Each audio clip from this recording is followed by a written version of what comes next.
L'Afrique ne représente même pas 0,5% du total des satellites opérationnels en orbite autour de la Terre.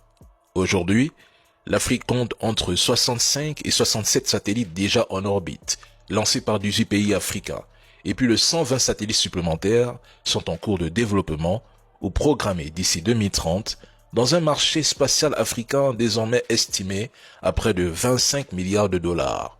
Surtout, l'agence spatiale africaine AFSA a été officiellement inaugurée le 20 avril 2025 au Caire, en Égypte. C'est un acte politique fort qui traduit une volonté continentale d'exister face aux grandes puissances à l'image des États-Unis, qui, à eux seuls, disposent d'environ 8500 satellites en orbite, sans même compter la Russie et la Chine, ni leur vaste projet de méga constellation spatiale.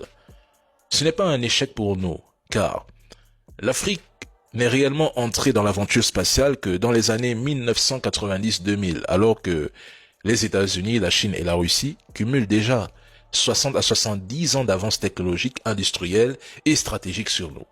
L'Afrique reste encore structurellement dépendante des puissances étrangères pour les lancements, les technologies, les données et parfois même le contrôle des orbites. Ces dépendances constituent une vulnérabilité géopolitique majeure, car celui qui ne maîtrise ni les données, ni les infrastructures orbitales, abandonne une part de sa souveraineté et sa sécurité. L'espace est devenu le théâtre d'une guerre froide 2.0, une guerre technologique par procuration. L'Afrique, c'est l'avenir. L'espace est le nouveau champ de puissance et de domination. C'est une nouvelle forme de colonisation. Et cette fois-ci, l'Afrique doit refuser d'être reléguée au rôle de simple spectateur ou de client passif.